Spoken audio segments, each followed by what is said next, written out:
Assalamualaikum warahmatullahi wabarakatuh. Perkenalkan, nama saya Zahra Lestari dari kelas IF202 dengan NIM 2404 0101 0285. Di sini saya memilih tema konflik manajemen dari mata kuliah Estetika Humanisme.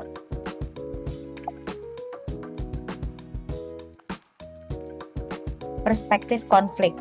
Konflik merupakan hal yang biasa terjadi. Konflik juga bukan termasuk ancaman yang harus dihindari, melainkan hal yang harus diselesaikan dengan interaksi manusia itu sendiri.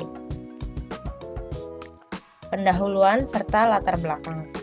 Adanya konflik memang tidak dapat dihindari, baik internal maupun eksternal pasti akan ada. Dan hanya kita yang bisa mencari cara agar meminimalisir ataupun mengatasi konflik yang terjadi. Lalu dengan mengelola konflik termasuk salah satu tujuan agar permasalahan yang terjadi tidak semakin besar dan memperburuk keadaannya.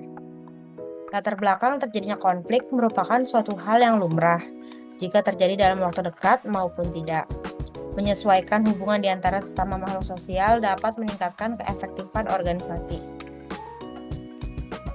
Pengertian konflik dan manajemen. Menurut KBBI, konflik sendiri memiliki arti percekcokan, pertentangan, atau perselisihan. Selain itu, konflik juga berarti adanya oposisi atau pertentangan pendapat antara orang-orang atau berkelompok. Sedangkan manajemen berarti penggunaan sumber daya secara efektif dan efisien untuk mencapai sebuah tujuan. Sedangkan konflik adalah peristiwa yang terjadi ketika dua atau lebih pihak saling bertentangan atau berselisih. Selanjutnya, langkah penyelesaian konflik. Bersama-sama menyelesaikan dengan cara mengambil keputusan yang adil dalam musyawarah tersebut. Dan kunci untuk menyelesaikan selalu dari komunikasi. Unsur serta penyebab terjadinya konflik. Dari adanya perbedaan kepentingan, pemahaman, cara pandang, situasi, maupun banyak hal lainnya yang memicu penyebab terjadinya konflik. Untuk unsur yang memiliki dari konflik itu bisa dari aktor, objek, dan situasi yang sedang terjadi. Langkah praktis kontrol emosi. Yang harus dilakukan pertama yaitu meredakan emosi terlebih dahulu, mengidentifikasi inti dari konflik. Yang ketiga, mengatakan perspektif dari diri sendiri serta didukung dengan prinsip. Yang keempat, ada mengambil keputusan atau komitmen maupun kesepakatan. Strategi manajemen konflik yaitu ada 6. Yang pertama, akomodatif, menghindari, kolaborasi, kompetisi, kompromi, dan konglomerasi.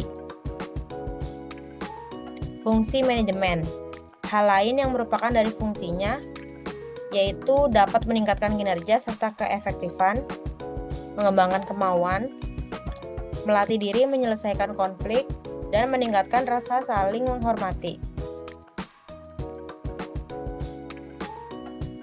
Contoh kasus yang nyata dialami. Latar belakangnya yaitu si A merupakan karyawan multitalenta atau serba bisa yang setiap hari harus membackup berbagai divisi karena staf mereka berhalangan hadir. Akibat eksploitasi beban kerja oleh sistem kantor yang toksik, si A mengalami kelelahan mental atau burnout dan demotivasi atau lost interest. Hal ini membuatnya sering datang terlambat, namun ia tetap bertanggung jawab dan bertahan bekerja hingga malam ini demi menyelesaikan tugasnya, atau yang dibilang dengan overtime. Pemicu konflik dari kasus ini yaitu tenaga dan fokus si A habis untuk mengurus divisi lain, sehingga tugas utama di timnya sendiri justru terbengkalai. Teman satu tim yang tidak mengetahui situasi sebenarnya menganggap si A ini terlalu santai, tidak disiplin, dan lepas tangan, sehingga merasa harus bekerja sendiri tanpa bantuan si A. Pendekatan humanis dan solusinya yaitu komunikasi empatis, yaitu heart to heart. Tim utama mengajak si A berdialog secara terbuka tanpa menghakimi. Dari dialog ini terungkap bahwa si A bukan sengaja mengabaikan tugasnya, melainkan terjebak dalam eksploitasi beban kerja divisi lain. Yang kedua yaitu dukungan bersama atau advokasi tim. atau kolektif advokasi. Tim utama bersatu mendukung si A dan menyampaikan kendala ini kepada atasan, menegaskan bahwa tugas utama di tim harus diprioritaskan daripada ditarik ke divisi lain. Yang ketiga yaitu penetapan batas dan pemulihan kerja atau assertive boundaries. Si A didorong untuk bersikap asertif, berani menolak perintah backup luar jika tugasnya utamanya belum tuntas, serta membagi kembali alur kerja secara transparan agar tidak ada lagi yang lembur berlebihan. Sekian contoh kasus yang nyata saat dialami. Mohon maaf bila ada kekurangan dalam penyampaian. Wassalamualaikum warahmatullahi wabarakatuh.